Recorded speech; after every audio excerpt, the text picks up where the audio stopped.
Bueno, muy buenas tardes a todos y a todas. En el día de hoy vamos a estar reflexionando en torno al trabajo y postrabajo. Creíamos que este era un eje central para debatir en este curso de Pensar Presente, Construir un Futuro. Esta es una iniciativa que, como ustedes saben, es la tercera cohorte y es impulsada por la Usina Social junto con la Fundación Friedrich Ebert a través de NUSO, ¿no? Su revista, con la participación de Pablo Stefanoni, de Svenja Splank, la presidencia de la Usina Social de Clara García, y por supuesto nos acompaña con el certificado de competencias específicas la Universidad Nacional de Rosario a través de la Facultad de Ciencia Política y Relaciones Internacionales. En el día de hoy, y para no demorarlos más en el inicio de esta clase, que le hemos pedido que ustedes se anticipen, es un gusto presentar a Mónica Sladonia. Ella es directora de proyectos sindicales laborales en la Oficina Argentina de la Fundación Ebert. Es docente universitaria de las carreras de Relaciones del Trabajo en la Universidad de Buenos Aires y también en la Universidad Metropolitana de Estudios del Trabajo. Fue funcionaria del Ministerio de Trabajo, Empleo y Seguridad Social en el periodo 2006 al 2015. Cuando uno ve el recorrido, ¿no?, de Mónica, se destacan sus tareas en materia de investigación y de publicaciones en temas de innovación tecnológica y organizacional, competencias laborales, género y mercado de trabajo, formación de inspectores de trabajo, análisis de las organizaciones sindicales. También se ha desempeñado en tareas vinculadas a la asesoría a organizaciones sindicales en temas de impacto de la digitalización en quienes trabajan en sus organizaciones, participación de mujeres y jóvenes, y también en temáticas vinculadas a la formación profesional. Me parece que también es importante destacar la tarea realizada por ella en representación y asistencia técnica en materias sindicales para diversos países de la región, Chile, Paraguay, Perú, Uruguay y El Salvador, y también destacar que Mónica ha trabajado en la Oficina Regional de la OIT, de la Organización Internacional del Trabajo, y en la Oficina País de la OIT y en otros organismos internacionales. Bueno, sin más preámbulos, bienvenida Mónica, la sala es tuya, y bueno, aquí van a ir integrándose progresivamente los alumnos que van a ingresar un poquito más tarde, pero es un placer compartir esta clase contigo. Bueno, muchas gracias María Julia, gracias a la gente de la Usina, de la Universidad Nacional de Rosario, y a los colegas de Nueva Sociedad que me han recomendado para este encuentro. La verdad es que es como un desafío ya solo pensar el título de este módulo, de estas dos clases que se avecinan, que vamos a compartir con Sofía Escacerra en la próxima clase, pero pensar el trabajo y el post-trabajo, la verdad que siempre me generan, como los títulos del futuro del trabajo, algún tipo de temblor en términos de que nos parece que, o me parece que como sociedad, como sociedades, nos faltan todavía algunos espacios de discusión, de reflexión, de análisis un poco más en profundidad de los cambios que originarios quizás en el mundo del trabajo, en el mercado del trabajo, en el mercado de consumo, hoy están atravesando el conjunto de nuestra sociedad. Me parece que más que pensar si el trabajo, el post-trabajo o el futuro del trabajo, quisiera que pensemos algunas consecuencias que tienen los cambios que estamos viviendo, cambios que se han acelerado, obviamente, en estos 2 últimos años. Tanto es así que me permito compartir con ustedes una reflexión como profesora universitaria, dando la materia de Sociología del Trabajo. Leer textos del año 2019 me parece que ya están fuera de época. No reflejan la verdad que los cambios que hemos vivido en estos 2 años. Si ustedes me disculpan estar dando una clase con casi más de 200 personas, de diversos países del continente latinoamericano y de Europa al mismo tiempo, la verdad que es como ciencia ficción, ¿no? Digo, y solamente en ese sentido, ya a nivel de las casas de estudio es un gran cambio. Imagínense pensar a nivel del mercado de trabajo y de las instituciones laborales.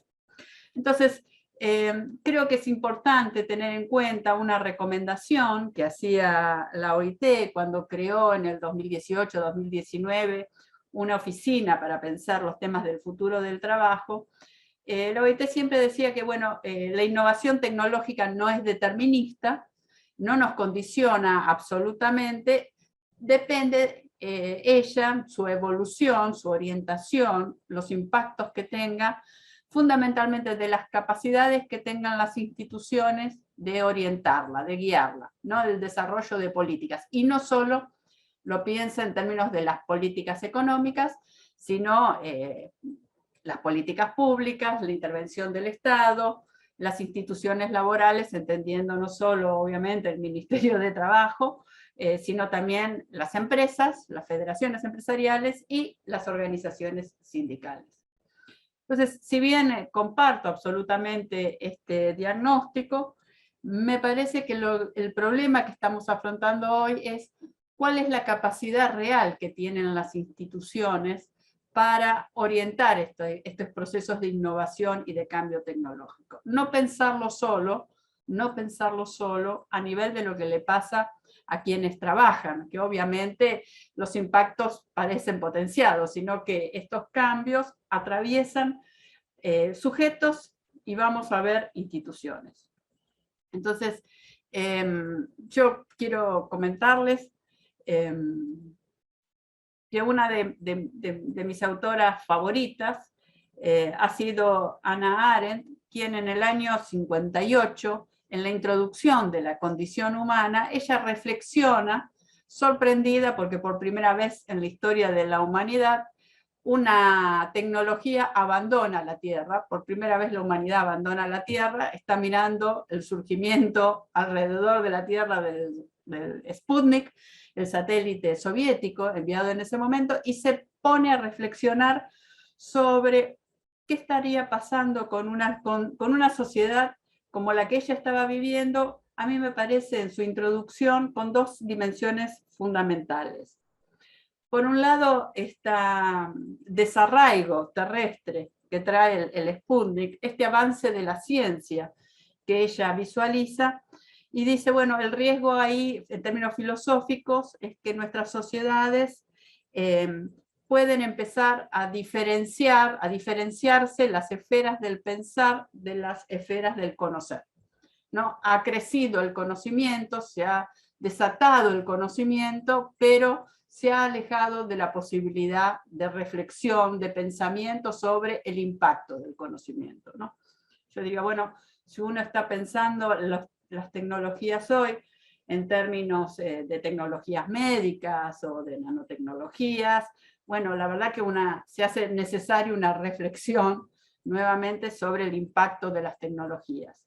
Y si me alejo de las nanotecnologías y voy a lo que hoy está tan de moda como la inteligencia artificial, hay algunos autores que van a decir, bueno, vamos a enfrentar con este proceso de innovación tecnológico no solo un cambio a nivel... Se cortó el sonido, me parece. Sí, se cortó el sonido de Mónica. Capaz que se le fue un poco el Bueno, internet. Ahí. ¿Perdón? Mónica, se cortó un poquitito tu sonido. Ah, bueno. Hasta la nanotecnología te seguimos. Ok, entonces, no, ahí lo que le estaba diciendo es, bueno, estos procesos de innovación tecnológica nos obligan, hay una tendencia a pensar la tecnología desde una perspectiva ética, pero de lo que se trata, volviendo a Arendt, es cómo volvemos a vincular estas dos esferas que se han alejado, que es entre esta pasión por conocer y del desarrollo del conocimiento, desatado del pensamiento, de la reflexión sobre las consecuencias de estos avances tecnológicos, ¿no? De este conocimiento tecnológico desatado. Y en ese sentido, ella está viviendo en pleno, estamos en el año 58, una sociedad de posguerra, una sociedad del trabajo, y empieza a preguntarse, con la aparición de los primeros tornos de control numérico, los primeros indicios de robótica, dice, bueno, ¿qué va a ser de esta sociedad del trabajo? ¿Va a haber algo más cruel que una sociedad del trabajo que no necesite trabajadores, que puedan ser reemplazados por las propias tecnologías? Y dice, bueno, la verdad es que ahí podríamos ver que ya avanza en una preocupación que hoy me gustaría volver a reflexionar sobre ella en términos de, bueno, ¿qué está pasando con esta brecha, con esta sociedad de extrema desigualdad? La voy a vincular la desigualdad al tema de las tecnologías, donde lo que aparece es cada vez más trabajadores y trabajadoras que son definidos como irrelevantes, ya ni siquiera como lo que en términos clásicos hablábamos del ejército de reserva, ¿no? Sino extranumerarios, decían algunos autores en algún momento.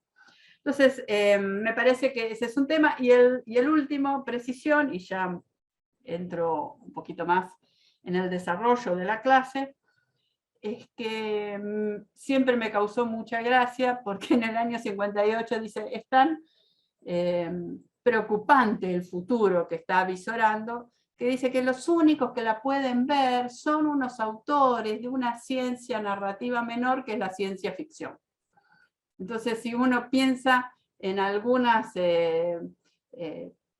narraciones, tanto a nivel de la literatura como el cine de la ciencia ficción, vamos a darnos cuenta que pudieron anticipar autores de los años 50, de los años 60, procesos que hoy estamos viviendo, ¿no? Y que si uno se permite jugar un poco con el cine actual de ciencia ficción, vamos a ver que la sociedad que nos muestra es de una brutal desigualdad, ¿no? Esta idea de la utópica, de una sociedad libre del yugo del capitalismo, de hombres y mujeres libres que vuelvan a la creatividad, una sociedad más basada en el ocio, ha sido reemplazada por una idea de la sociedad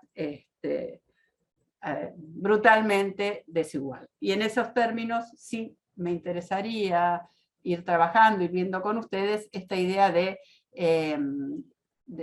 una desigualdad no tanto económica como cognitiva. Y eso creo que es el mayor riesgo que estamos afrontando hoy en nuestras sociedades. Entonces, si ustedes me permiten, voy a compartir la presentación que les había preparado. En primer lugar, les quiero mostrar este resultado que nos da una encuesta de una mirada desde Latinoamérica a la Unión Europea, donde se presentan miradas, agendas y expectativas. Esta es una encuesta que ha editado NUSO, ahí tienen el link si lo quieren luego acceder a ella, pero aquí preguntándoles sobre la tecnología digital, lo que me interesa es ver la mirada muy positiva que hay sobre estas nuevas tecnologías, ¿no? Que conecta más y mejor a las sociedades, aunque también viene acompañado porque facilita las noticias falsas. Hay una visión no tan negativa sobre, no tan positiva, sobre que aumente el desempleo, y más preocupante es la sensación de que empeora la educación, ¿no? Entonces, a mí me gustaría nuevamente retomar esta idea, porque estas tecnologías que afrontamos, que hoy atraviesan el cambio que vivimos en el mercado de trabajo, son tecnologías que van generando una idea de una mayor conectividad, cuando al mismo tiempo nos va aislando, nos va individualizando, digamos, ¿no? Entonces, para analizar los cambios del trabajo, esta idea, de dónde viene esta idea del post-trabajo, yo ya pasaría de los 50 a los años 80, y permítanme hacer desde esta perspectiva algunas observaciones sobre cambios que me parece que han impactado históricamente, pensando en 1980 en adelante, en la constitución, la consolidación del actual mundo del trabajo. Entonces, lo primero que vamos a recordar, seguramente muchos de ustedes lo habrán leído, en los años 80 lo que se empieza a discutir con el incremento del desempleo en Europa es el sentido del trabajo, ¿no? Se empieza a preguntar cuál es el sentido del trabajo en las sociedades, y ahí van a aparecer una serie de autores que recuerdo haber leído con fruición en su época, como eran Dominique Méda, Klaus Hoffe, André Gortz, ¿no? Que nos hablaban de la posibilidad de una sociedad sin trabajo, hasta quedarnos también con una pregunta de Méda: bueno, si la institución trabajo ya no es el elemento de cohesión de la sociedad, hay que empezar a preguntarse cuál es el otro elemento de cohesión que nos queda. Ella en ese momento planteaba que era la educación, ¿no? Pero sí me interesa pensar que en ese momento ya empieza a preguntarse cuál es el destino en una sociedad del trabajo, del sentido que la sociedad le da al trabajo, le da a trabajar. Entonces, los 80 vinieron signados por distintos cambios que han impactado en ese sentido. A mí me parece que un tema importante es el triunfo del neoliberalismo. Lo voy a decir muy rápida, y si ustedes me permiten, frívolamente. Por supuesto estoy pensando en el triunfo de Reagan y de Margaret Thatcher, Reagan en Estados Unidos y Margaret Thatcher en Inglaterra, digo, más allá de los personajes de The Crown. Es importante pensar porque este presidente y esta primera ministra permitieron, con las derrotas sindicales en sus respectivos países, de los controladores aéreos de Reagan en Estados Unidos y de los mineros por Margaret Thatcher en Gran Bretaña, permitieron dar el inicio a una crisis o una derrota del modelo sindical tal cual se venía pensando en ese momento. Y ahí me parece interesante rescatar dos frases de Margaret Thatcher que dan cuenta de cómo estas ideologías neoliberales hoy con las actuales tecnologías casi las han cumplido, ¿no? Que es la economía es el medio, no es el objetivo, decía ella, el objetivo es cambiar el corazón y el alma de las personas. Y la otra frase muy conocida de ella es que no hay tal cosa como sociedad, frente a mí lo que hay hombres y mujeres, hay familias, hay individuos, ¿no? Entonces, esto que en los 80 no tenía ningún acompañamiento tecnológico, era puramente ideológico, vamos a ver que son principios que estas tecnologías introducen en la configuración de nuestra sociedad. Si vuelvo a la idea de las organizaciones sindicales como institución laboral que defiende los derechos de quienes trabajan, los años 80 eran años donde se reflexionaba muy fuertemente sobre la crisis de representación de los sindicatos, ¿no? Había textos de Hoffe sobre la consolidación de lógicas colectivas cuando aparecían grupos que se buscaban diferenciar o grupos que no tenían el natural interés, digámoslo así, de participar de las organizaciones sindicales, como eran en su momento jóvenes y mujeres. Hoy podríamos decir que este elemento de la participación de jóvenes y mujeres desde el campo sindical, desde esta institución laboral, se mantiene fuertemente.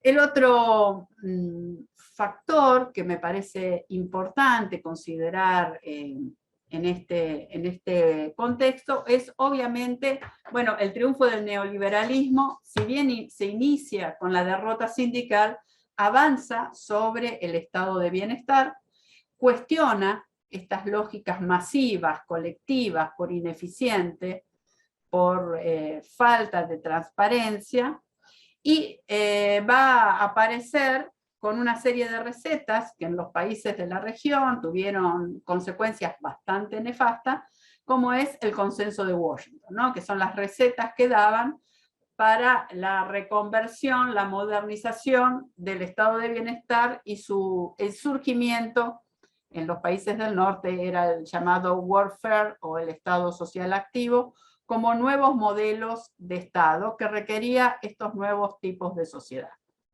Entonces, los 80 van marcando hitos que luego parecen lentificarse, dejar de tener esta dinámica tan importante, aunque los 90, por ejemplo, en Argentina, implicaron el avance de las políticas más neoliberales.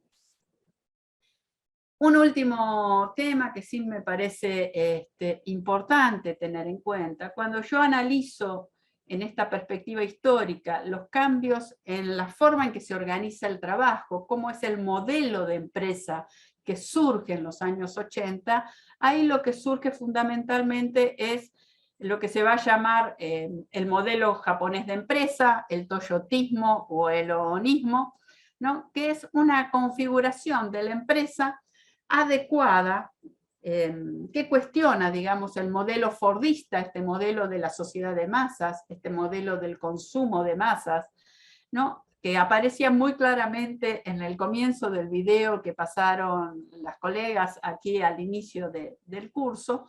El modelo japonés de empresa es un modelo de empresa, podríamos decir, mínimo, que estaba pensado para un mercado mínimo, como era el japonés de la posguerra.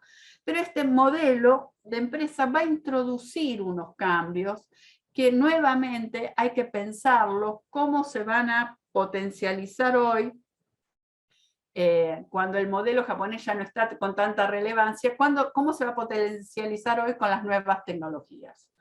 Entonces, de este tema del modelo japonés de empresa, aparece el tema de la calidad, y digo el tema de la calidad porque implicaba la calidad, la idea de una responsabilidad de todos los niveles de la empresa, lo cual significaba un desafío para la gestión del recurso humano, significaba una ruptura en las identidades colectivas de clase, porque por primera vez la empresa se plantea disputar no solo el músculo, digamos la fuerza de trabajo de quienes trabajan, sino sus capacidades cognitivas y afectivas, buscando que se identifiquen con los principios de calidad de la empresa, ¿no?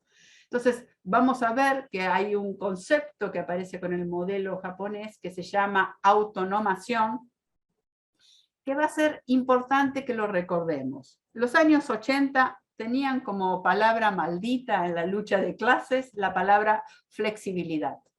Sin embargo, esa palabra hoy genera, obviamente, estados de alerta, luces rojas en las instituciones laborales del campo más progresista, pero la palabra que hoy aparece también con un halo benéfico, digamos, es la de autonomía. Entonces uno podría decir, veríamos en los 80 aparece la idea de la flexibilidad, de la adecuación, del cambio, y en la actualidad aparece como concepto fuerte, ya no tanto el de flexibilidad, sino el de autonomía. Y un factor, un actor que empieza a intervenir en el modelo japonés de empresa es el cliente. El cliente aún por fuera de la organización del trabajo, mirando lo que pasa y evaluando el producto final, ¿no? Por eso la mayoría de los carteles de calidad decían lo más importante es la satisfacción del cliente, ¿no? Y ahí el modelo japonés de empresa busca encontrar formas de comunicarse, de abrirse como sistema y obtener información de los cambios en el mercado de trabajo, ¿no? Que cambian los consumos a nivel de las temporadas, si la gente, por ejemplo, come comidas más dietéticas o en verano, en invierno con más calorías, si los jóvenes o la población avanza hacia una comida más de tipo vegetariana o vegana. Bueno, la moda, ¿no? ¿Cuáles los gustos que se adelantan, ¿no? Entonces, la idea del cliente todavía aparece, pero aparece como algo externo a la empresa, donde la empresa tiene que buscar qué es lo que necesita y adelantarse, o bien generar la necesidad. Me parece que el caso de la moda es lo más interesante. Hoy vamos a ver que todos somos clientes y que todos estamos interviniendo como clientes en el interior de los procesos de producción de bienes y servicios, siendo evaluadores, ¿no? Entonces, crisis del estado de bienestar, crisis de la representación sindical, nuevo modelo de Estado, políticas neoliberales como principios generales y nuevos modelos de organización de las empresas que traen nuevos sujetos. Por un lado, el cliente externo, y en algunos casos va a llamarse cliente interno, y por el otro lado, con el tema de calidad, la idea de la evaluación del consumo. Entonces, hasta aquí estos avances eran lentos, no es que el 2020 nos encuentra con un mundo totalmente nuevo, estos principios venían avanzando más lentamente. Hoy hablábamos con María Julia, si uno hubiese pensado las clases universitarias utilizando Zoom, Meet o Cisco, cualquiera de las plataformas que se usen, realmente estaríamos más que sorprendidos. Y hoy nos parecen habituales, ¿no? Entonces digo esto porque estos 2 años, que algunos pensaron que era un experimento humano a nivel global, de terror en ese sentido, han traído una dinámica de innovación, yo no sé si llamarla cuarta revolución industrial, porque no solo afecta a la industria, sino afecta a los servicios y también, obviamente, al sector agropecuario, una dinámica de innovación que se ha acelerado, ¿no? Digamos así, pasamos de los 30 gloriosos del taylorismo-fordismo, ¿no?, de la cadena, a un proyecto de innovación tecnológica, digamos, a partir de los 80, que cada 10 años las tecnologías iban cambiando, luego fueron cambiando cada 5 años, y luego cada 2 años aparecen como nuevas tecnologías, ¿no? Entonces, es una dinámica de cambio que se aceleró, con instituciones que son más lentas, tanto para responder como para acompañarlas, ¿no? Eso también implica crisis y ruptura en ese sentido.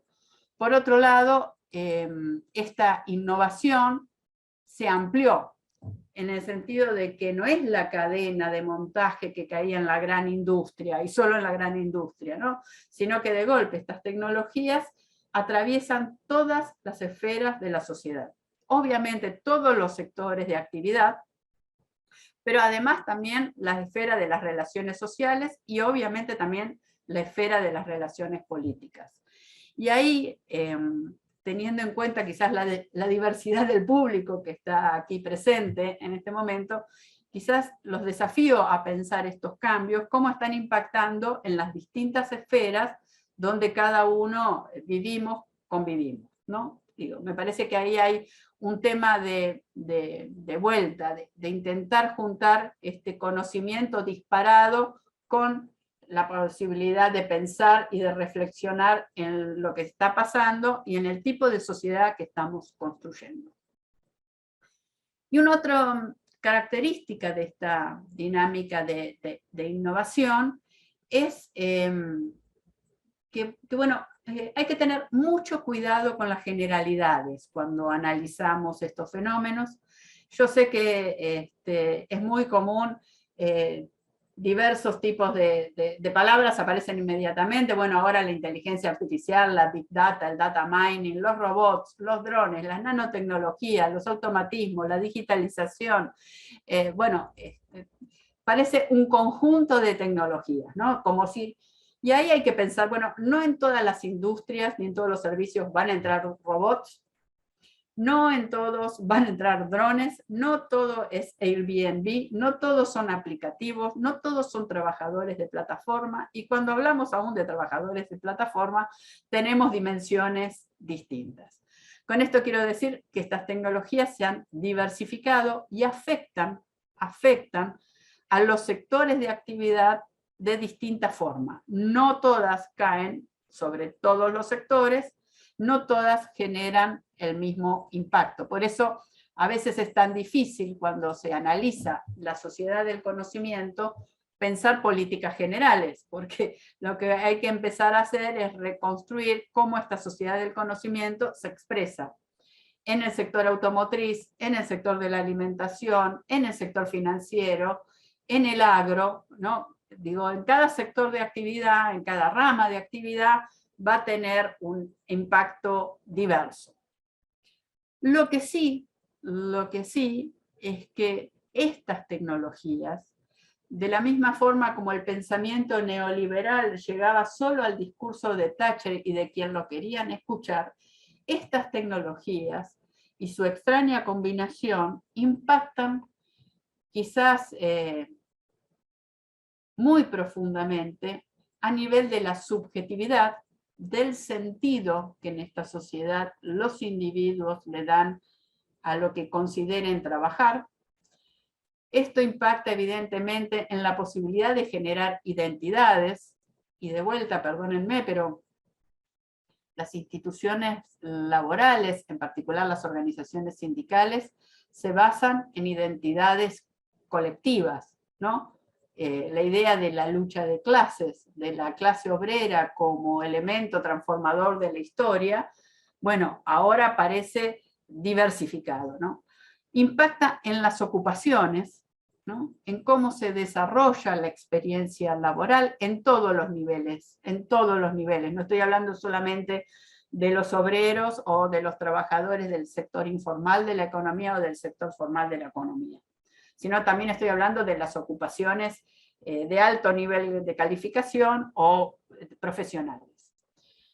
Si impacta en la subjetividad, en la generación de identidades y en la generación de ocupaciones, ergo, amigos y amigas, está impactando en cómo se está construyendo esta sociedad, en cómo se construyen o se destruyen las políticas, los sindicatos, y algunos autores están empezando a pensar que estos temas de ingobernabilidad que tenemos tienen mucho que ver con este vínculo que se ha dado entre tecnologías y sujetos.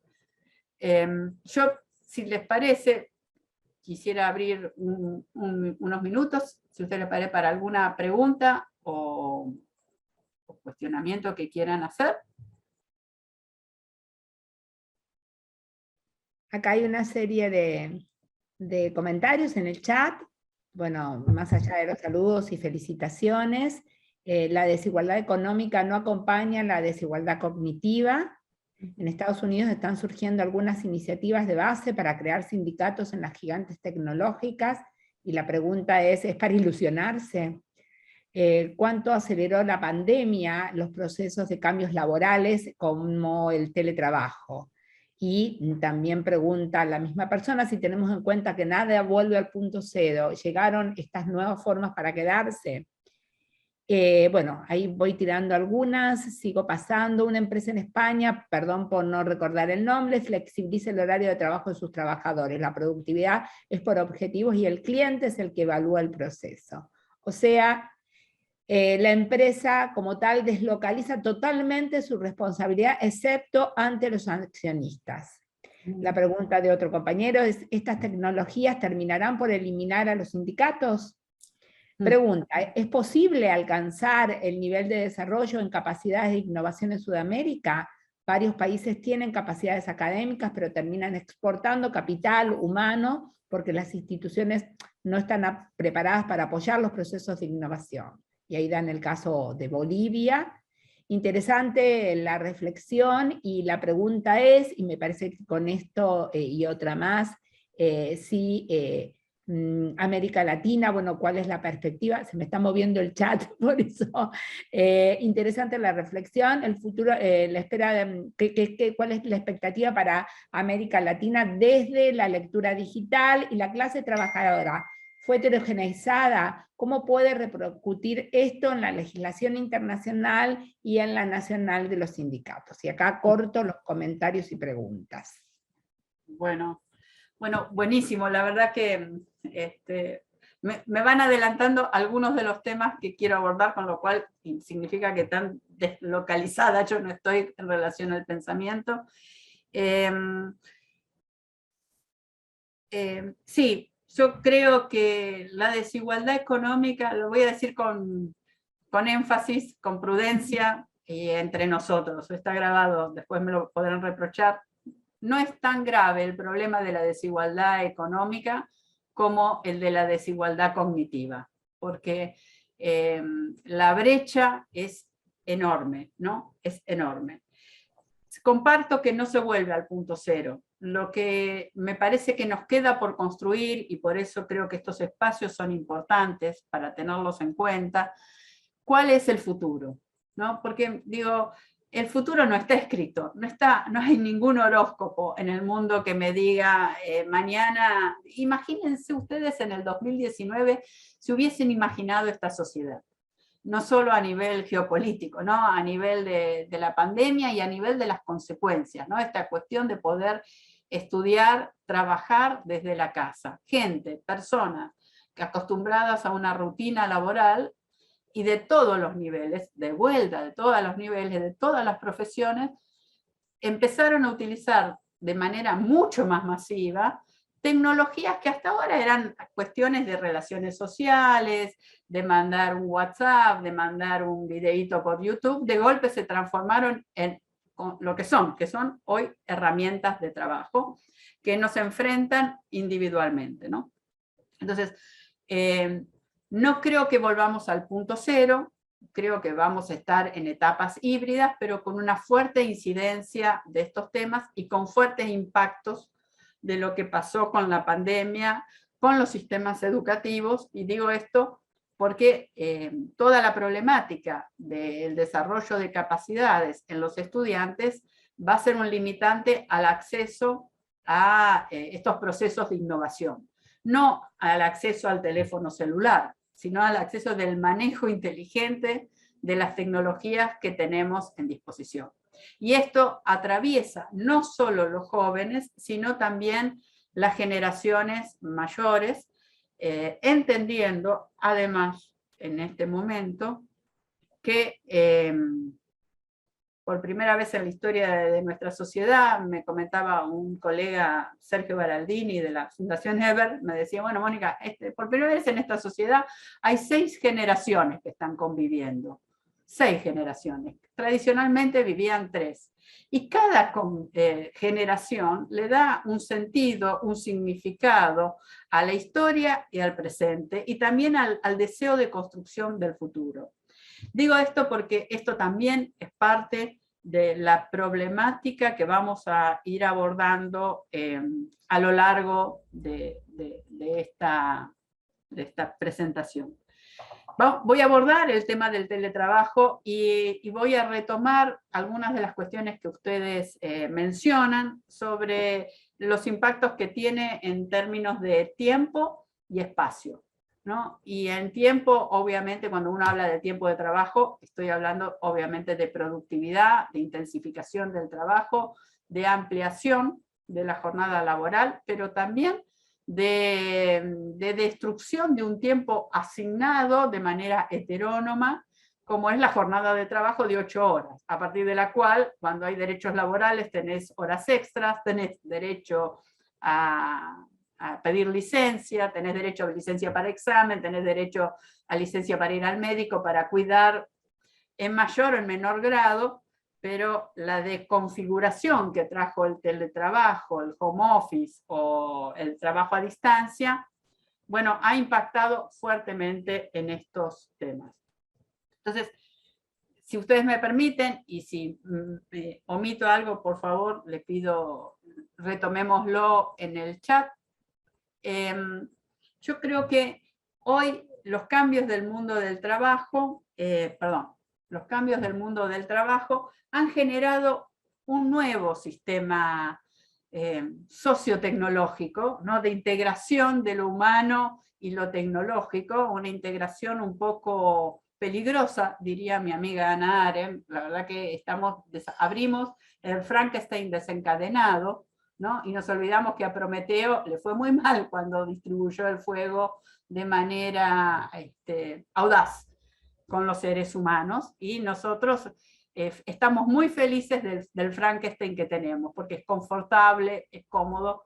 Entonces, veamos algunos temas o pilares que han construido este nuevo sistema tecnológico, que, insisto, Tiene consecuencias antropológicas en términos del lugar del ser humano, de los irrelevantes, de los incluidos, de los excluidos, pero también a nivel de antropológica y diríamos también ontológica, ¿no? ¿Qué es el ser humano? Antes Marx diría el ser humano es el ser que trabaja, y hoy empezamos a encontrar frases del tipo personas humanas que trabajan. Yo siempre cuando encuentro ese tipo de frases digo, ¿y cuáles son las personas no humanas que trabajan? Y Marx diría, no hay persona que no trabaje, no hay no humano que trabaje. Bueno, y esa sería una discusión que creo que el viejo Carlos estaría un poquito nervioso sobre el avance, digamos, entre comillas, de nuestra sociedad. Entonces, ¿qué procesos, retomando este tema del impacto del teletrabajo? Bueno, el proceso histórico es el de tercerización, es cuando las empresas, la gran empresa vertical fordista decide que hay áreas que si las hace una empresa ajenas a ella sería más eficiente, y la terceriza. Por ejemplo, bueno, las tareas de vigilancia, cuando habría empresas de vigilancia que las harían mejor, las tareas de mantenimiento de la limpieza, cuando habría empresas de limpieza que la harían mejor, las tareas de logística, cuando habría empresas de transporte que la harían mejor, y la empresa dice, yo me focalizo en mi saber, en mis competencias claves, que son, yo produzco autos, y quizás más que producir, diseño autos. Esto es lo que yo sé hacer, el resto lo voy a tercerizar y voy a generar empresas, se lo voy a derivar a empresas que lo hacen de manera más eficiente. Qué sé yo, de mantenimiento de los pisos, qué sé yo de la cocina, del comedor, qué sé yo de la vigilancia, qué sé yo del transporte. Yo sé diseñar autos, sería el ejemplo más fuerte ahí, ¿no? Y ahí lo que vemos es un proceso de descentralización.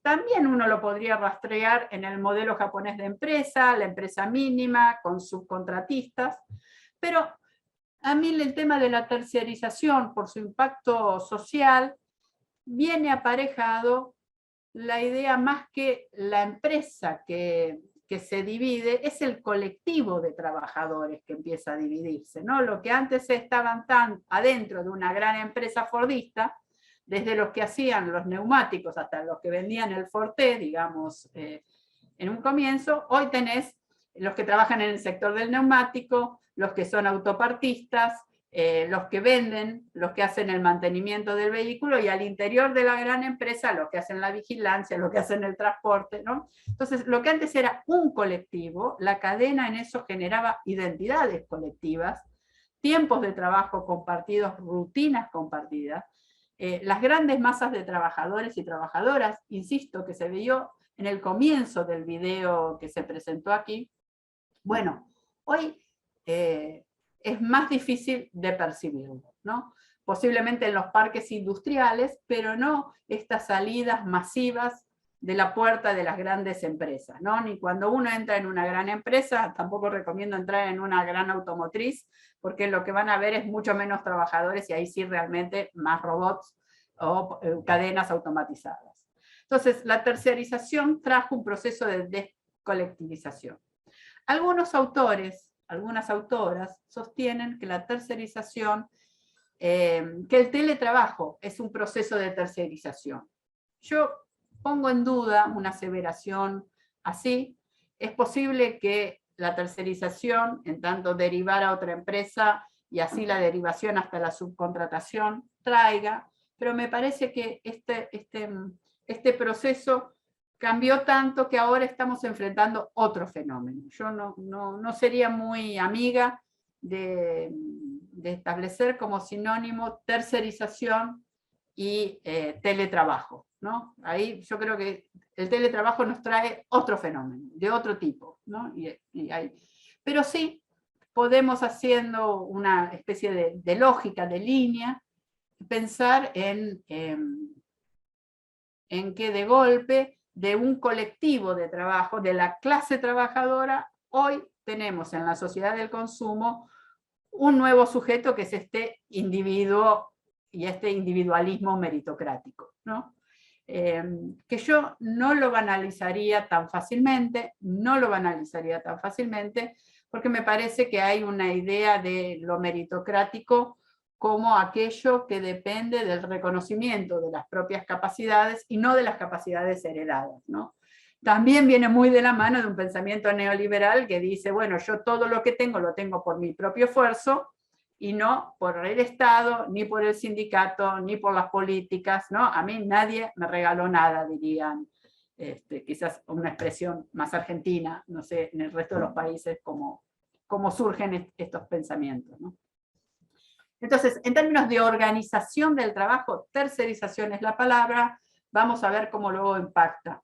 Ahora, para llegar al teletrabajo, vamos a ver cómo se van a combinar dos tecnologías que tuvieron nacimientos distintos y que luego se fueron combinando, no para alegría mía, digo, bueno, no sé, por ahí para algunos sí les parece bien, pero hoy por hoy algunos efectos que tienen. Por un lado, el surgimiento de la Internet, que se crea en el año 69, pero que se empieza a masificar su uso entre el año, fines de los 80, comienzo de los años 90. ¿No? Esta es una tecnología, la Internet. La idea de las redes, donde yo ahora puedo comunicarme, me acuerdo del primer impacto, en mi caso era, antes uno llamaba por teléfono y tardaba 2 horas, y me comunicaba con un familiar en el extranjero, si mandaba una carta eran 15 días de ida, 15 días de vuelta, ¿no? Y de golpe aparece una tecnología que a un costo muy económico me permite conectarme en ese mismo momento. Es una llamada telefónica, pero no es una llamada telefónica.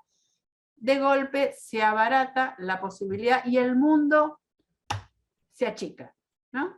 De golpe me puedo comunicar en un ida y vuelta con México, con Estados Unidos, con Venezuela, con Brasil, con Uruguay, con Tierra del Fuego en la Argentina, con España, con Francia, ¿no? La Internet, cuando se masifica, lo que hace, achica el mundo. Y la otra tecnología es el smartphone, que aparece con el Nokia en el año 96, ya ahora no nos acordamos tanto del Nokia porque tenemos otras marcas en la cabeza, pero el 2010 es el año del surgimiento masivo del smartphone, ¿no? De golpe es una tecnología, y permítanme que haga esta similitud, cuando estudiamos las revoluciones industriales, lo más común es decir, primera revolución industrial, máquina a vapor. En realidad, la primera revolución industrial, a mi entender, y al de algunos autores también, no estoy solamente solita en este pensamiento, fue el reloj. Cuando el reloj no solo dejó el campanario, apareció en las casas, apareció el despertador en la mesita de luz y permitió entrar a tiempo en la empresa, pero yo no sé si ustedes recuerdan, no, ustedes no deben recordar, pero había unos relojitos, déjenme que lo vea, que se llevaban en el bolsillo del caballero, que era el reloj obrero, ¿no? De golpe el reloj se lleva en el bolsillo del caballero, en la pulsera de la dama, y hoy tenemos una nueva tecnología que también la llevamos con nosotros a todos lados. Y quiero que pensemos esto, la estamos llevando a todos lados. Entonces esta combinación de la Internet y una tecnología que nos permite, digámoslo así, medio graciosamente, ser dueños de los medios de producción, porque esto ya no es un teléfono, ¿no? Es una pequeña computadora, y no es la computadora que yo tenía en mi oficina en el lugar de trabajo, sino la computadora que llevo a mi casa y que me permite trabajar en el colectivo, en el bus, en el tren, en el subte, me permite trabajar en el bar, me permite trabajar dentro de mi casa, en mi estudio sí lo tengo, pero si no, en cualquier lugar de refugio donde me puedo aislar y trabajar. ¿No? Entonces, esta combinación de tecnologías blandas, la tercerización, la descentralización, más la posibilidad de conectarnos justo a tiempo, ¿no? Ha generado un cambio en el mundo del trabajo que está impactando en el conjunto de la sociedad, por algunos efectos que tienen estas tecnologías, en especial el uso masivo del teléfono celular, y aquí salto a una tecnología que a veces se confunde, que es el uso de las redes, y ahí podemos pensar, bueno, esta idea de la ingobernabilidad de una sociedad donde los individuos opinan, entre comillas, libremente, en términos de sin límite, a partir de ciertos niveles de frustración por las desigualdades que viven, y poca tolerancia a esta frustración, y un medio de expresión individualizado que aparentemente los empodera en términos de que aparecen públicamente, ¿no? Digo esto porque es un término que nos permite pensar no solo el teletrabajo, sino qué está pasando con la política, con el gobierno de una sociedad, ¿no? Con los cambios de humor de una sociedad. Entonces tenemos teletrabajo, como les venía diciendo, que venimos con el tema de la tercerización, teletrabajo, home office, trabajo a distancia, y en lo que trae el teletrabajo, y espero con esto retomar un poco los comentarios que me hacían, si no, por favor, me lo comunican, es que rompe las estructuras heterónomas con la que se construyó, el empleo, que es el tiempo y el espacio, dominado por la empresa. Yo iba a trabajar a un lugar que me era asignado por el patrón, el empleador, o como le queramos llamar, en un tiempo asignado. Trabajaba 8 horas, 6 horas. Fuera de ese rango, horas extras, fuera de ese rango, vacaciones, ¿no? Digo, el estado de bienestar que se basa en la idea del pleno empleo, el empleo se basa en un trabajo, en un marco institucional con derechos y protecciones, ¿no? Protección social, pero protección sindical y también derechos. Y responsabilidades asignadas a la empresa con la cual yo tenía, o al patrón o a la empleadora, una relación obviamente jerárquica y funcional. El empresario, cuando me contrataba, me decía: señora, usted va a trabajar en este lugar, su horario es de 9 a 17 horas, es de lunes a viernes.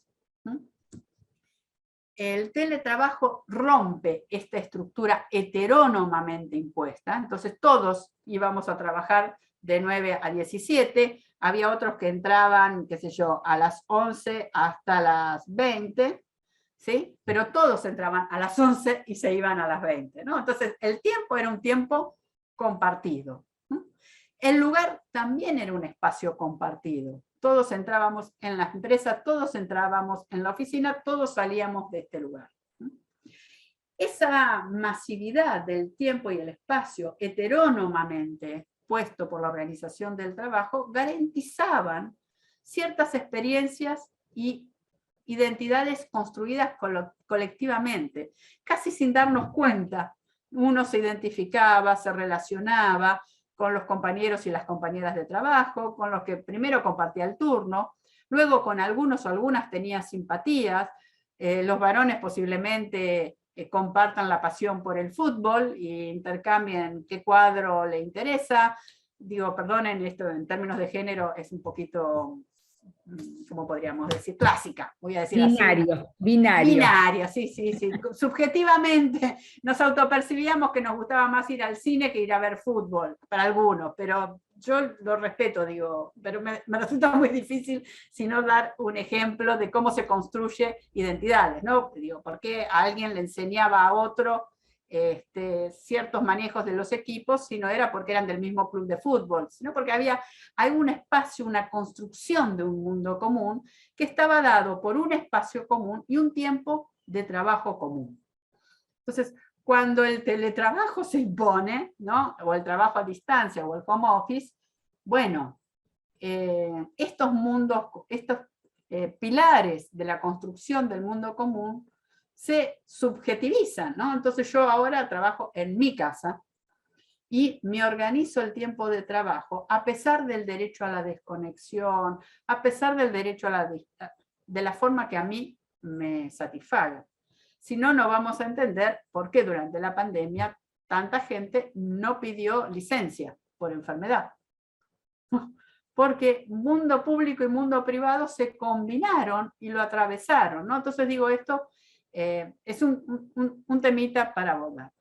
Obviamente los mercados de trabajo, particularmente en nuestra región, donde hay el sector informal y el trabajo registrado, bueno, ya la formación de una persona no dependía solo de los estudios, de los niveles de estudio alcanzados, ni de la experiencia en el empleo estable, en un puesto de trabajo, sino que aparece el concepto de ocupación, ¿no? Yo lo que aprendí, lo aprendí en mi casa, con mis compañeros, en el trabajo, pero además se perdió, y más cuando bajan los salarios, la idea de que uno solo tiene un solo trabajo o un solo empleo, ¿no?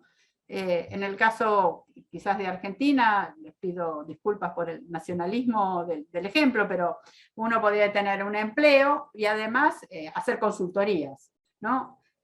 Facturar aparte, con lo cual ya no hay un solo empleo, ¿no? No está la idea del empleo de por vida en un solo lugar, sino que tengo diversos tipos de trabajo que voy combinando, y en esto va construyendo mi ocupación. No es el puesto de trabajo del empleo estable, sino la ocupación lo que aparece, ¿no? Esta posibilidad de cambio, ¿no? Entonces, bueno, la idea de la estabilidad en el empleo también empieza a hacer rupturas, porque la estabilidad del empleo no es para las 8 horas o para las 6 horas, ¿no? Bueno, es para tener una base mínima, porque en general la estabilidad del empleo ahora viene con la base mínima, pero además yo desarrollo otras actividades por fuera de mi empleo, y eso también me genera otras identidades, ¿no?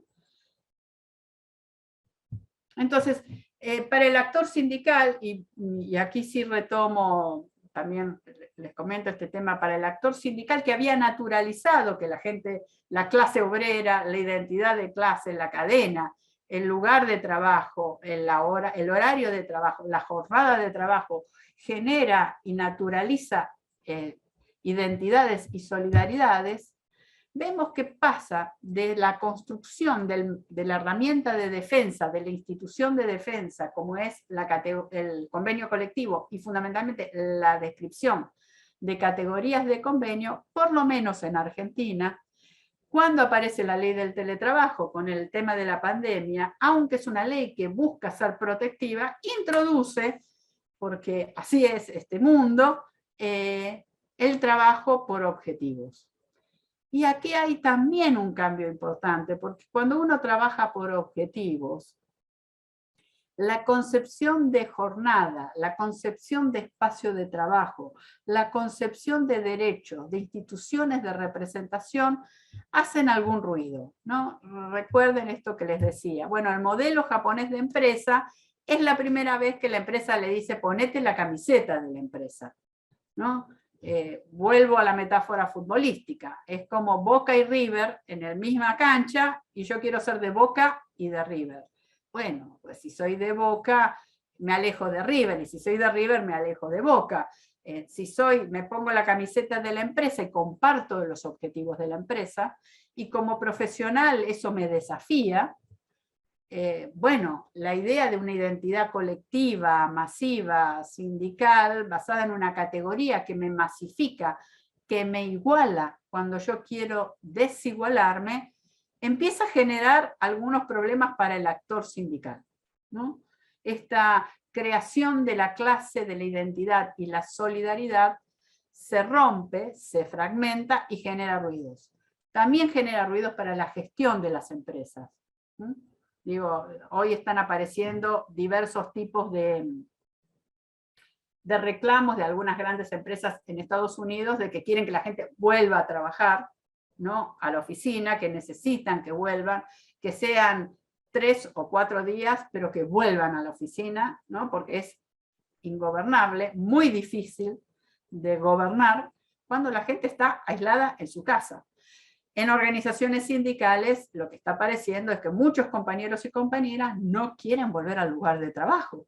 No le trae ningún recuerdo agradable, digo, hacer 1 hora de transporte desde la vivienda hasta la oficina, volver 1 hora, estar más cómodo en la casa, articular más libremente las tareas de cuidado, ¿no? No aparece como un problema. El hogar empieza a ser un lugar atractivo, más cuando te falta un sistema de cuidado estatal que te permita derivar el cuidado de las personas, no solo los niños, niñas, sino también los adultos mayores o las personas que tengan algún tipo de discapacidad, a instituciones que te garanticen su cuidado y una mayor libertad en respetar una jornada de trabajo.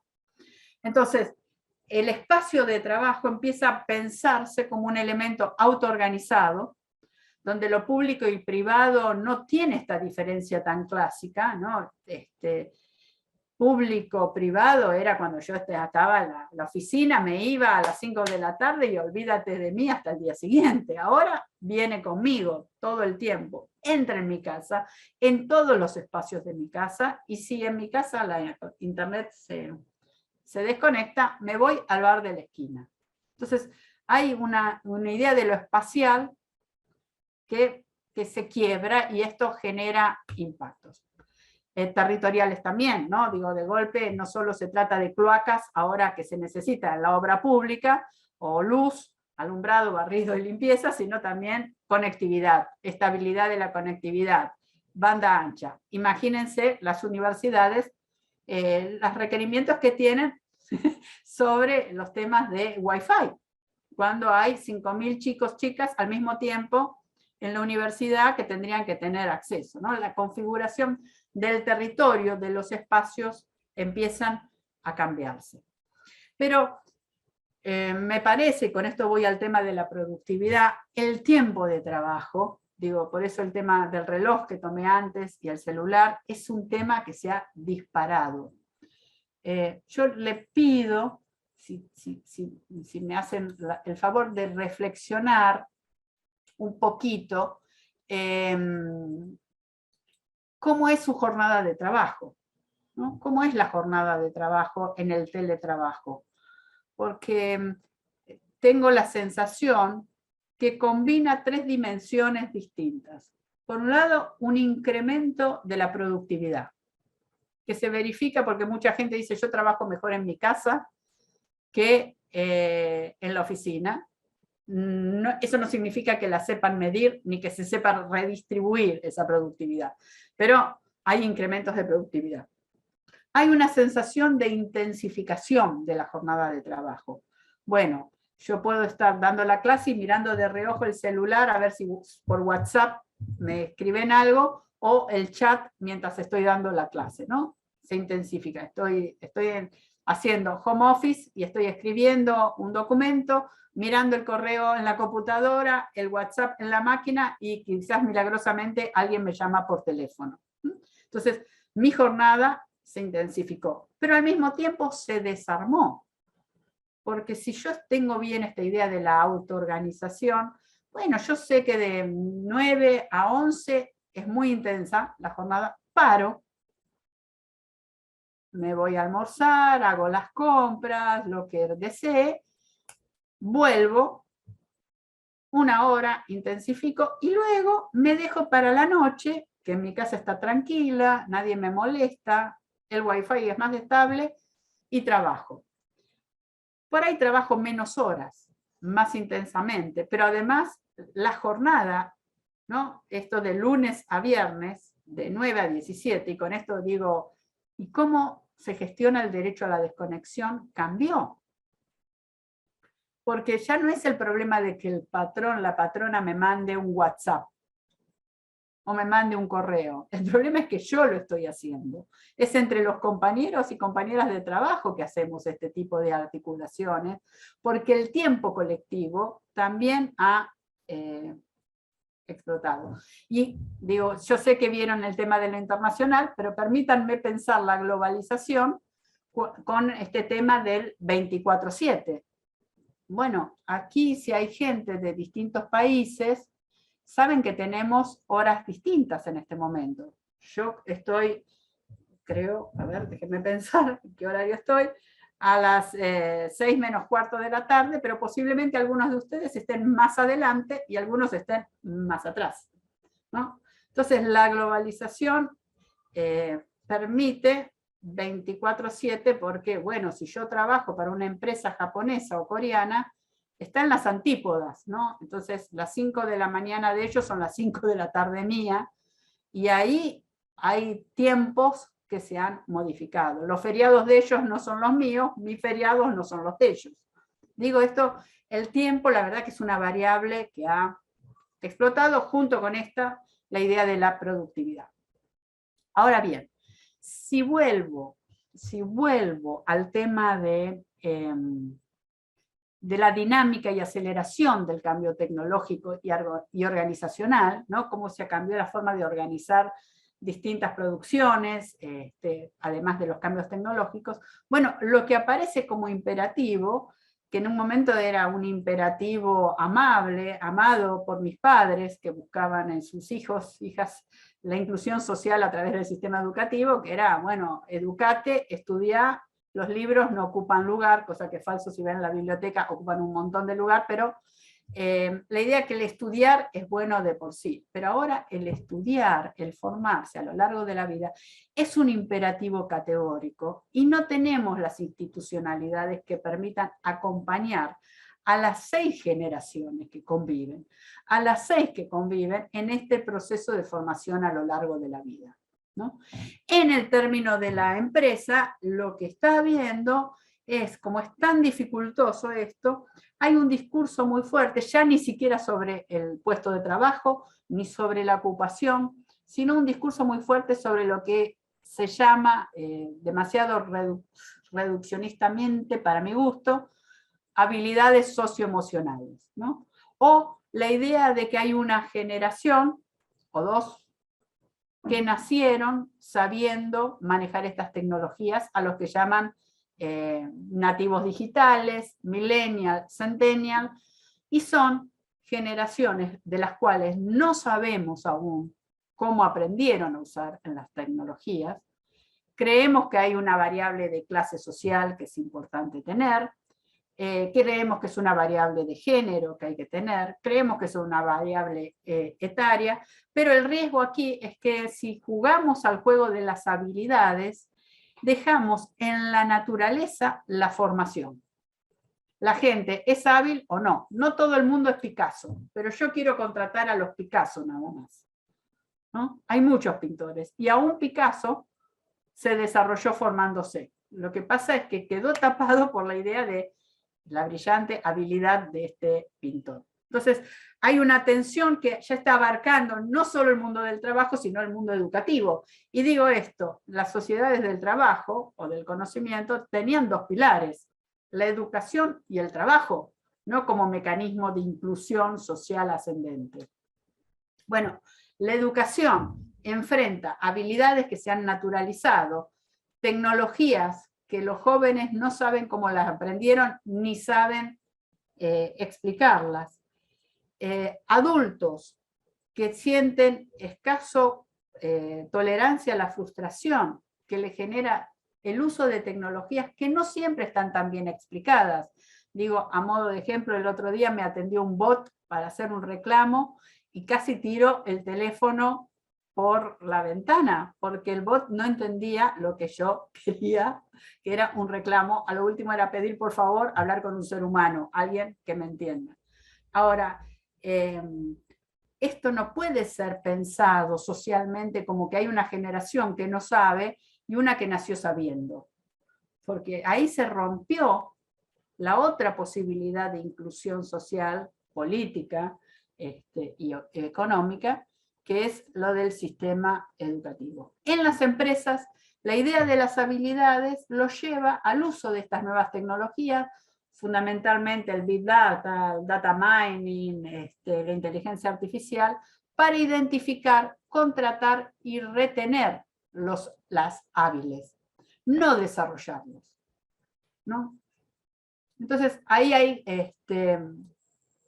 algunas temitas. Entonces, volviendo al tema de esta pregunta que plantea la OIT, ¿no? Para construir el futuro del trabajo, para dominar la innovación, ¿no? Qué raro que el ser humano, somos muy raros los seres humanos, ¿no? Creamos y luego somos dominados por nuestras propias creaciones, ¿no? Llámese esto un Dios, o llámese esto una tecnología. Entonces, las capacidades institucionales que hoy están puestas en crisis con estos procesos de innovación tecnológica es, a nivel del Estado, ¿quién controla los datos? El uso de los datos. Cuando el uso de los datos es cada vez mayor, sea, digo, en caso de Argentina, censo digital, uso de cámaras en el control de tránsito, DNI digital, sistema de vacunación, ¿no? Pero en las empresas también, ¿no? Hay un uso cada vez más masivo, con el teletrabajo se permitió, pero aún sin teletrabajar, de software implicados en estas tecnologías que permiten el control. Un dato simple, me bajo un aplicativo para bajarme digitalmente mi salario, y el aplicativo de golpe me pregunta si acepto compartir mis fotos y mis datos de contacto. Y este es un tema que es como muy grave, porque yo no sé a quién le estoy compartiendo, qué cosas estoy compartiendo, qué impacto va a tener. Para los sindicatos, ¿qué capacidad de control tienen para controlar estos programas? Que ya no están en la ley de contrato de trabajo, que ya no está en el convenio colectivo, que no está en el saber del abogado o la abogada laboralista tradicional, sino que está en programadores, los diseñadores. Son otros saberes, son otros lenguajes. Y ahí créanme que estas capacidades de entendimiento, de conocimiento, están muy limitadas. Son una nueva aristocracia cognitiva, podría llamarlo así, que habla otro idioma. Y es realmente otro idioma. Es otro idioma. En relación a los individuos, bueno, ¿quién me explica? ¿Quién explica que cuando yo acepto los usos de términos y condiciones, que está escrito en letra chiquitita, y son 300 páginas, porque quiero bajarme un jueguito, o porque quiero usar el WhatsApp, o porque quiero usar el correo de mi oficina en el teléfono celular, o cualquier otro aplicativo, ¿quién me explica que ese uso de términos y condiciones en algún momento va a superar como marco regulatorio de mi vida laboral el derecho colectivo de trabajo? ¿No? Digo, entonces, han aparecido nuevas formas de control, y aquí, de vuelta, lo laboral, créanme, tiene impacto en lo político, ¿no? Yo creo que hay que pensar la generación de políticas de derechos humanos de tercera, cuarta generación, ¿no? ¿Quién controla a los que controlan los datos? ¿Qué derechos ciudadanos, laborales me protegen? ¿Qué instituciones me pueden proteger de esta invasión que va conmigo a todos lados y es 24/7? Porque no hay forma de saber que el software sea aislado. Entonces tenemos datos, software, datos biométricos. Antes yo para entrar en una oficina tenía una tarjeta que la leían. El dato biométrico es una forma de control que excede el ingreso a cualquier oficina.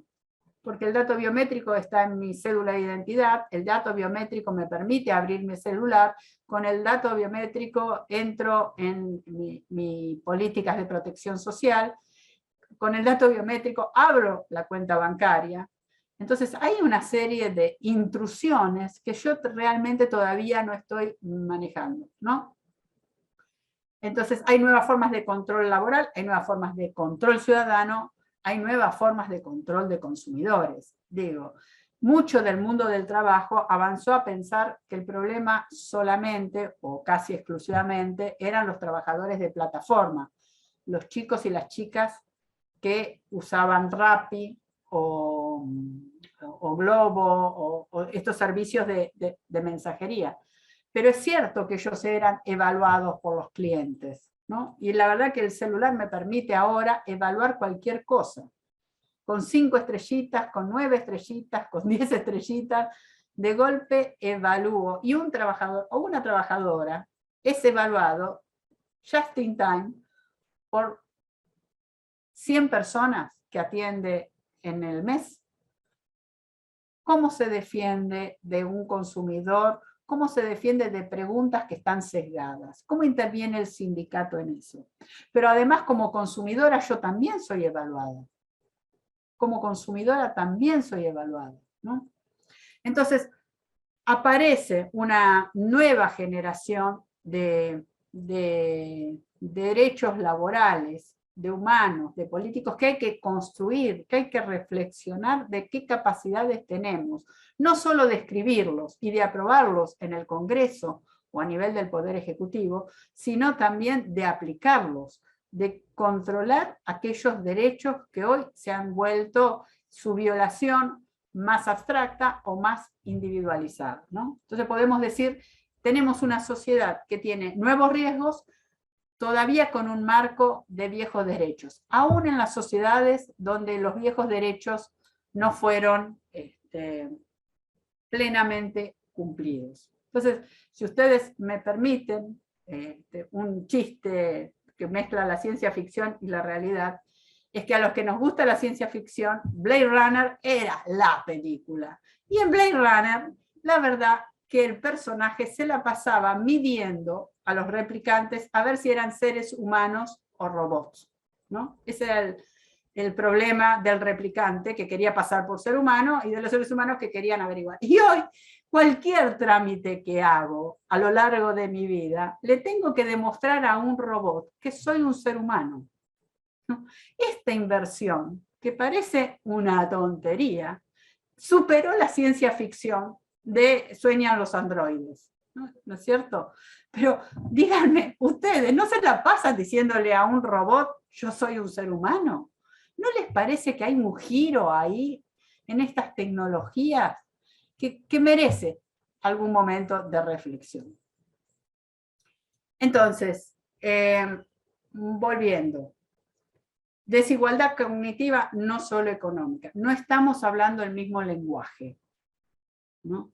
El lenguaje binario, el lenguaje de la programación, hay un saber que se ha concentrado, hay una nueva aristocracia cognitiva y hay una sociedad que comparte géneros, generaciones, clases sociales y que ha naturalizado las habilidades, ha naturalizado los saberes que se requieren para el manejo inteligente de esta tecnología. Dejar a la inteligencia artificial, digo, hasta el nombre inteligencia artificial se nos fue un poquito la mano en ese sentido, la verdad que es grave. La preocupación de Hannah Arendt cobra vigencia, ¿no? ¿Qué va a suceder de esta sociedad del trabajo que no necesita trabajadores? ¿No? ¿Cuál es el estatuto de estos seres humanos? ¿No? ¿Cómo mira la sociedad a aquellos que ya, o aquellas que ya no pueden acceder a esta? Entonces la brecha tecnológica hoy no es una brecha que solamente está entre el sujeto y la tecnología, ¿no? No entiendo mi computadora, bueno, la enchufo, la desenchufo, pruebo, bajo, ¿no? Sino que es una brecha entre las instituciones. ¿Cómo defiendo estos trabajos?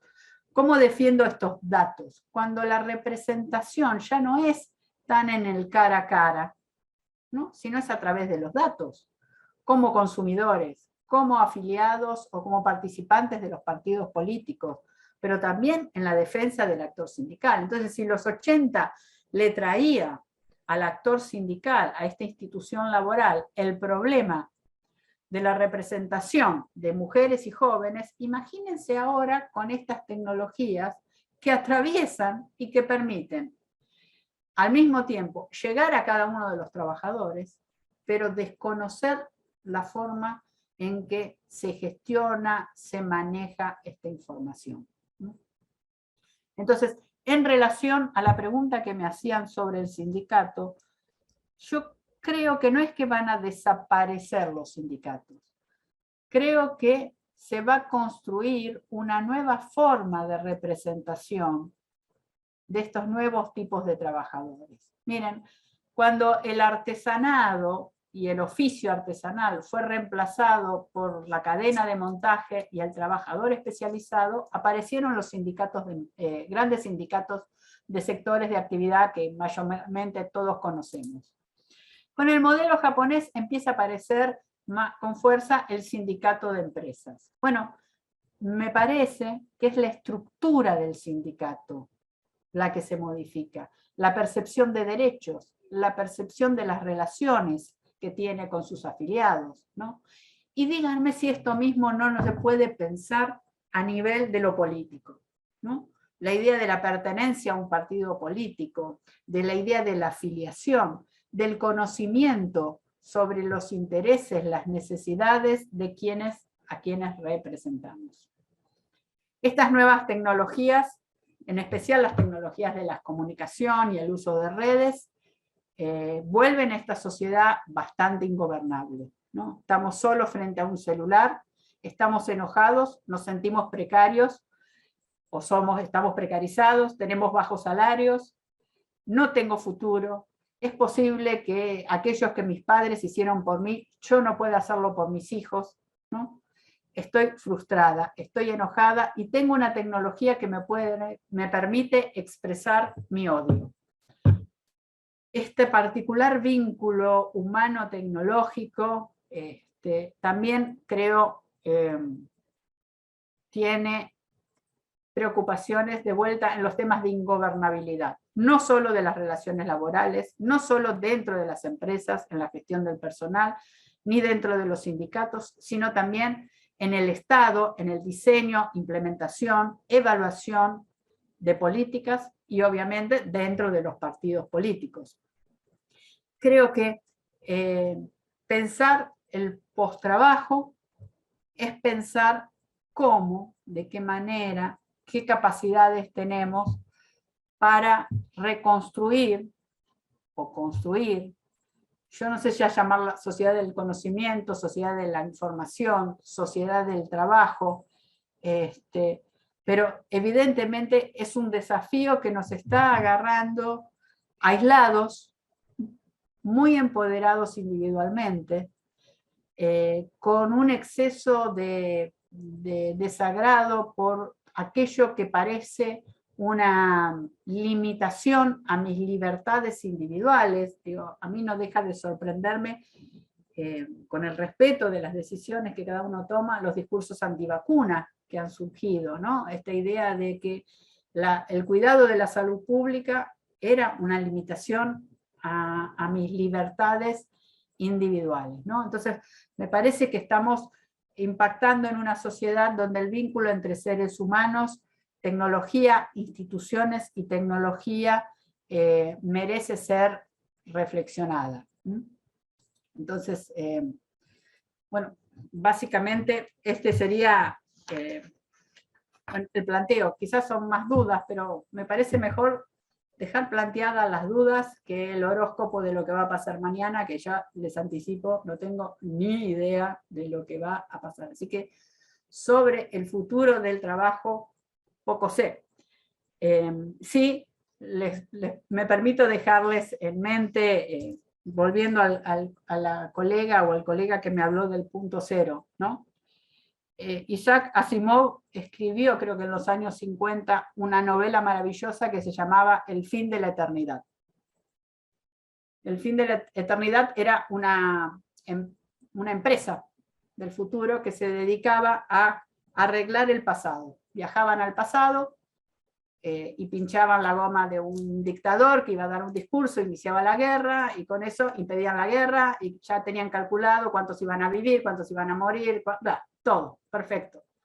Y entonces, eternidad iba al pasado. Cuando quería ir al futuro no podía, hasta que en un momento logran atravesar, el héroe de la novela logra atravesar, y entra al futuro y se encuentra con los humanos del futuro que le dicen, mira, no. ¿Saben qué? Nosotros vinimos a destruir la eternidad. Porque como ustedes se la pasaron arreglando el pasado, no hicieron los viajes espaciales y no se abrieron al infinito. Entonces, esta sociedad nos requiere poner un poquito entre paréntesis, quizás aquellos pensamientos eternamente idénticos, y volver a discutir en un contexto donde el diálogo social tiene que atravesar los géneros, tiene que atravesar las generaciones, tiene que atravesar las clases sociales y los lenguajes, aún dentro de los lenguajes que cada uno de nosotros manejemos, ¿no? Así que, bueno, pensar el post-trabajo, no sé, qué sé yo, no tengo idea qué es pensar el post-trabajo. Supongo que se lo dejo a otras generaciones para que lo piensen. No creo que estén pensando en mi jubilación en ese sentido, pero...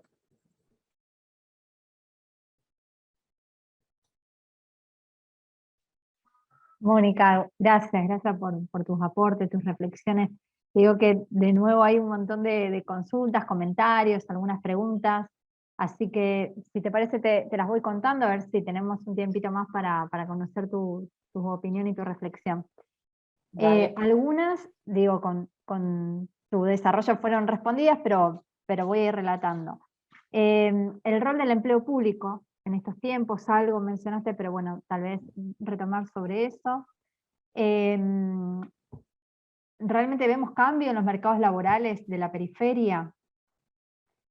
Un comentario sobre las nuevas, bueno, como los grandes retos de los trabajadores en el mundo de la Big Data, la nanotecnología, el metaverso, es impulsar nuevas formas de representación menos jerárquicas y una genuina representación.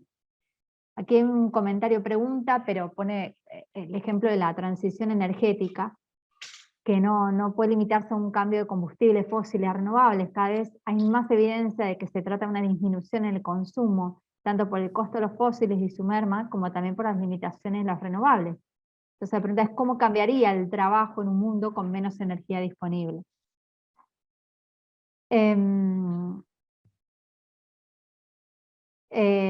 Bueno, un comentario también sobre la posibilidad de reducción de las jornadas laborables para hacer un trabajo menos rutinario.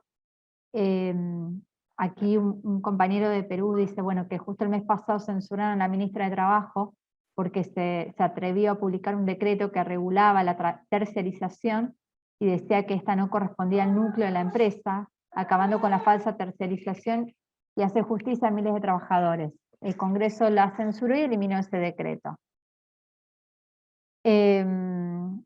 Otro comentario es sobre la evolución logística, pone como ejemplo a Amazon, que hoy con un clic, en menos de lo que canta un gallo, el paquete ya está en tu casa, y eso no es todo, sino también desde el móvil uno puede ir rastreando el recorrido del pedido, cómo explicar esa evolución logística. La relación y el concepto entre teletrabajo y el tiempo, cómo se mide, cómo se compra, cómo compra el empleador la fuerza del trabajo, cómo se mide este tiempo.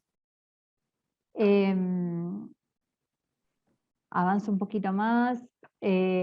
Cuando hacías también vos un aporte a la reflexión con el teletrabajo, hubo un comentario de que, por ejemplo, una de las personas dice, bueno, el teletrabajo, trabajar en casa fue mejor en esta ocasión, no tengo tiempos muertos, puedo participar en reuniones sin tener que desplazarme a otros espacios, en casa no hay ruido, trabajo más horas pero no me siento cansada, las condiciones de conectividad y de espacio no son las ideales para hacer investigación, y mi producción aumentó sustancialmente durante el confinamiento, como un aporte y un mensaje de una de nuestras participantes. Bueno, hablamos de la generación Zoomers, de Zoom, Zoomers. Y bueno, esa no la tenía. No, yo tampoco, por eso la anoté. Esta fue de julio, allá desde Francia. El teletrabajo no permite tener contacto con los otros, lo privado y el trabajo se confunden, algo había hecho esa referencia. Bueno, y también está la división entre el trabajo y ocio, en teletrabajo y en trabajo en casa, también fue uno de los comentarios. Hago aquí una pausa, si te parece, Mónica, ¿querés retomar algo? Y seguimos recuperando comentarios. Sí, varias cosas. Empiezo un poco caóticamente. En relación a lo de Amazon, que lo había mencionado también la vez anterior, lo interesante de lo de Amazon es cómo el sindicato construyó el sindicato de Amazon, porque ustedes saben que el sindicalismo norteamericano no puede ingresar a las empresas, tienen que votar los trabajadores que quieren un sindicato. Entonces, lo que me pareció interesante de la dinámica fueron dos cosas. Por un lado, al comienzo muchos trabajadores sindicalizados se paraban en el semáforo de la esquina de la empresa y cuando se ponía en rojo se acercaban a los trabajadores para que se afilien, hasta que la empresa se avivó y cambiaba el semáforo rápidamente a verde. Entonces, el otro lugar, y digo esto por el espacio, miren dónde se vio la militancia, ¿no? Iban donde los trabajadores y las trabajadoras tomaban los buses. Y ahí se ponían a hablar con ellos de problemas comunes, de temas de interés, ¿no? Entonces, me parece interesante para pensar esto de vuelta, no la desaparición del sindicato, ¿no? Sino cuál es la estructura del sindicato, cómo se va a adecuar, ya sea a través del uso de datos de los afiliados afiliadas, ya sea a través de la cuestión híbrida del uso de datos y también de la cercanía a dónde, a qué espacio se va a acercar a los trabajadores. Eso me parece, obviamente la logística de Amazon es maravillosa. Estas tecnologías son muy confortables. Qué maravilloso, yo estoy sentada en mi casa, pido algo, me lo traen. Pero lo único que tenemos que tener ahí, cuidadito, es que todo es digital, todos mis datos son digitales, ¿no?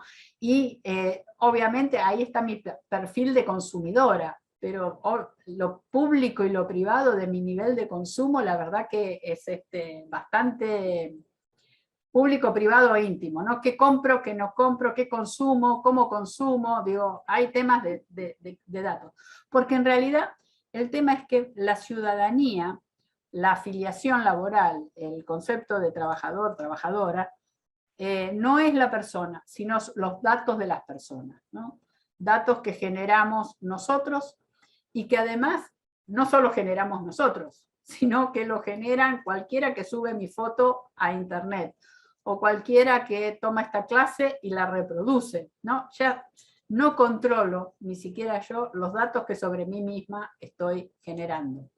Imagínense esto para el control de cualquier movilización social o control de cualquier movilización política, ¿no?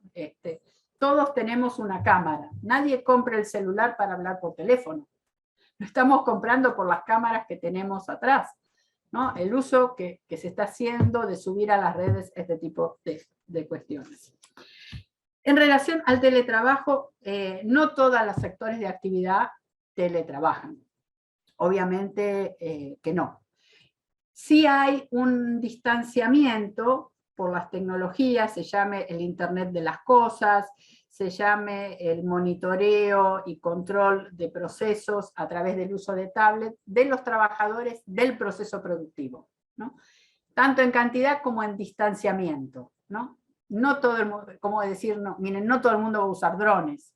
No todos los cambios tecnológicos lo explico por Airbnb, ni lo explico por Mercado Libre, ni lo explico por el uso de Rappi y Globo, ¿no? Hay cambios que son de los insumos, de las herramientas que estoy usando, ¿no? Digo, y ahí entro con la nanotecnología. Piensen en el cambio en la ciencia médica, ¿no? En la extensión de vida, en la calidad de los servicios. Bueno, el sector financiero, ¿no? Digo, yo todavía insisto, y por esto voy a delatar mi edad, pero no mi autopercepción de edad, aclaro, antes de que empiecen con cualquier prejuicio de ese tipo. Cuando yo era joven y tenía mi primer empleo, me daban mi salario en un sobre, que se llamaba el sobre del salario. En el sobre estaba escrito lo que ganaba, lo que me descontaban, y adentro del sobre estaba el dinero, billetes y monedas, ¿no? Pues parece una nostalgia. Traten de no reírse porque queda muy feo, les quiero decir de esta forma así, general, global. Luego apareció otra cosa que era el cheque. Iba al banco, lo depositaba, sacaba la plata, en general todo. Luego apareció la tarjeta para ir al cajero automático y retirar dinero. Y ahí ya yo no sabía cuánto dinero tenía. Y ahora yo hago todo con el e-banking y creo que tengo mi salario, ¿no? Es maravilloso, que la verdad que yo le creo a una máquina que me dice que hay plata en una cuenta y que saca plata, que pone plata, pero control, creencias de esto, ¿no? Imagínense esta mercancía universal como es el dinero, le hemos vuelto una abstracción, ¿no? De aquí podríamos rápidamente irnos al Bitcoin y a este loco mercado financiero. Entonces, ahí hay temas que hay que analizar, insisto, sector por sector. Y obviamente no en todos los países es de la misma forma. Pero me preocupa que ustedes saben que algunos autores pensaban que los procesos de globalización eran a rayas, ¿no? Había ciudades dentro de nuestros países que estaban más globalizadas y otros espacios que no estaban globalizados, más pobres, más vulnerables, más excluidos. Bueno, tecnológicamente también, ¿no? Hay barrios que están incluidos y hay barrios que no están incluidos. Entonces, hay una geografía, y cuando digo no es solo el acceso a la tecnología, ¿no? También a los derechos, a la protección a los derechos y al acceso a un empleo de calidad. Sí comparto que es la crisis del empleo, no es la crisis del trabajo. Creo que todos trabajamos mucho más, ¿no? Aún problematizaría esta idea que trajo el feminismo sobre el trabajo del cuidado, ¿no? Pero todos estamos trabajando mucho más. El empleo es una referencia de base ahora, menor. Quizás en el empleo público en nuestros países tiene bajos salarios, y eso hace que muchos profesionales, hubo una fuerte reconversión en los 90 en nuestro país, con el ingreso de profesionales al Estado.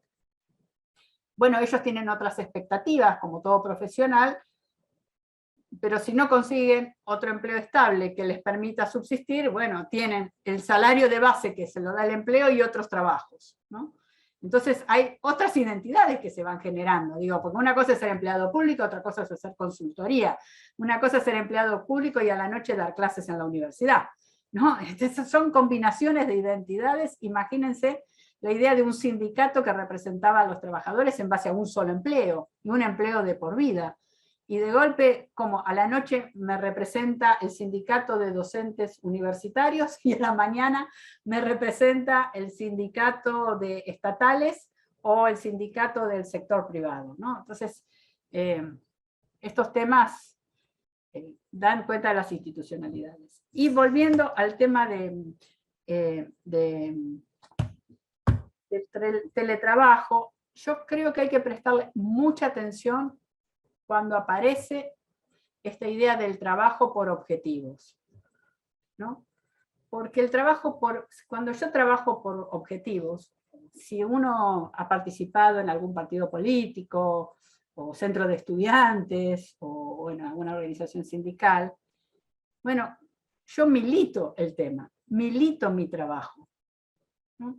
Y me llevo el trabajo a mi casa, en mi mente, y hasta que no lo resuelvo, si viene alguien a decirme, che, Mónica, derecho a la desconexión, le voy a decir, correte, no me molestes, que estoy pensando, porque estoy comprometida con mi trabajo, ¿sí? No sé si soy clara en lo que estoy diciendo, pero el trabajo por objetivos, por eso, sí, Mari, todo el mundo tiene que hacer un acto de fe. Las crisis bancarias te demuestran que es un acto de fe que tiene poca vida, ¿no? Pero volviendo a este tema, ¿no? Si yo trabajo por objetivos, bueno, no tengo lunes a viernes, no tengo sábado y domingo, no tengo vacaciones. Y ese trabajo por objetivos, que es la parte más de las tecnologías blandas, ¿no? Como la Matrix, esta es la parte de la tecnología blanda. La tecnología dura, que es el celular, lo tengo conmigo durante todo el tiempo. Y tengo acceso. Ya no es que la oficina está cerrada y no abre la puerta hasta las 9, que entramos todos. Ahora la oficina está conmigo. Entonces la idea de autodeterminación, autoorganización, la idea de vuelta de habilidades, ¿no? De estas cosas que lo que Natura no da, Salamanca no presta, decían en algunas universidades. Bueno, dependen mucho de mí. Cuando uno se apasiona por algo, y los que trabajamos por objetivos nos apasionamos, sea en términos de la militancia sindical, sea en términos de la militancia política, sea en temas del trabajo por objetivo, ¿no? La idea de aquello heterónomamente puesto introduce en mí una idea de que están coartando mi libertad, coartando mi posibilidad de desarrollo pleno. ¿sí?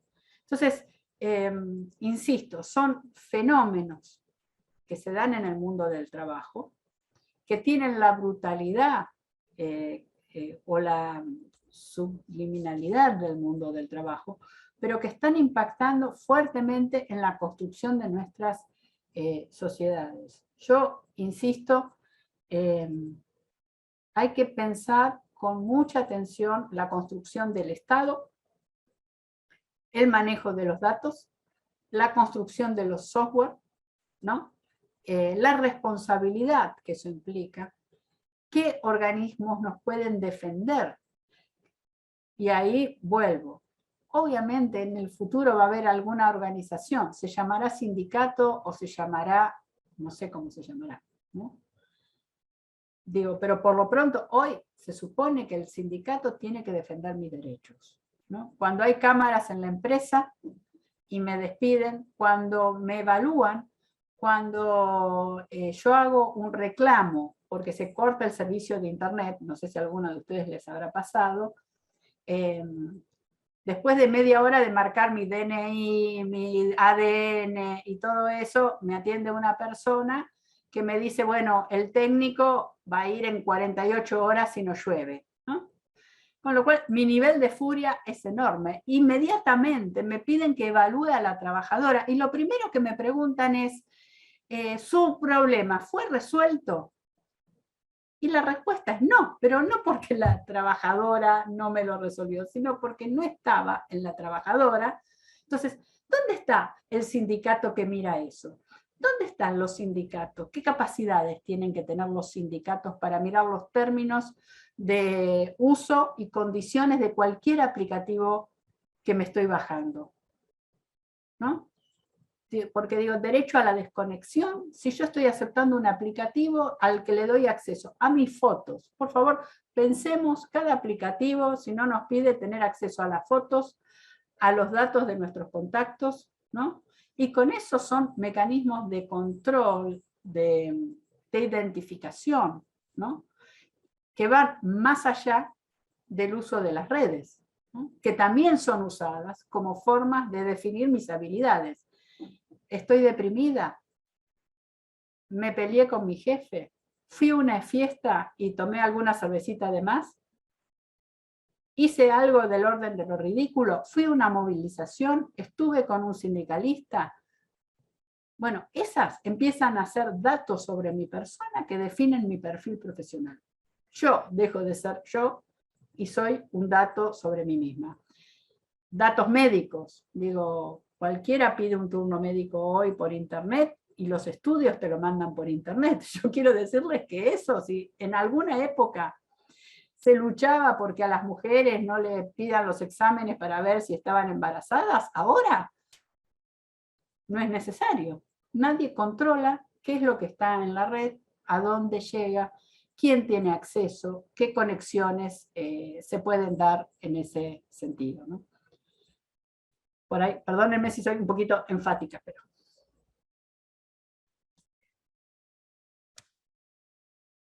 Nos quedamos pensando, como verás, Mónica. Es más, estamos pensando en todos los mecanismos de dominación que realmente nos condicionan y estamos repensando nuestros vínculos y relaciones laborales.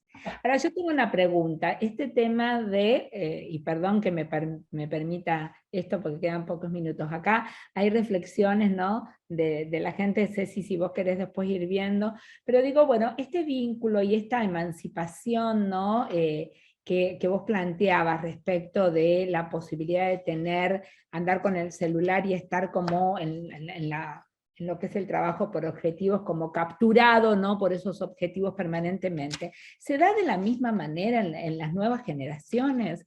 Yo trabajo realmente con millennials, con centennials, y ponen el teléfono en modo sueño. Sí, sí, ese es el problema que tiene confiar, ¿no?, tanto en las generaciones. No, en términos no de las edades. Sí me veo representada. Yo no apago el teléfono y trabajo con alemanes, con lo cual estoy neuróticamente conectada a todos los horarios, tingui, tingui, tingui. Ponele que lo pongo más lejos, pero no me atrevo a apagarlo. Pero no me parece que sea el mismo vínculo de las juventudes ahora en las relaciones laborales.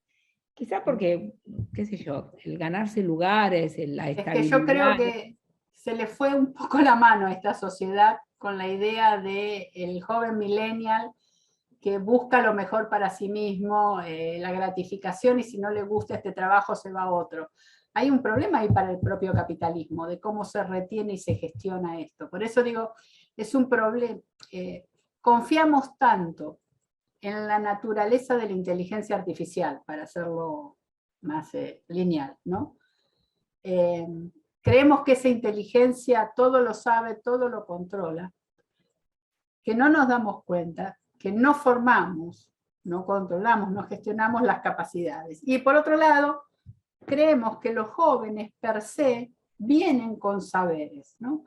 En eso yo creo que yo volvería ahí a Blade Runner, ¿no? Digo, nuestras generaciones, las que no son Zoomer, ni Centennial, ni Millennial, teníamos en la experiencia un relato a transmitir, ¿no?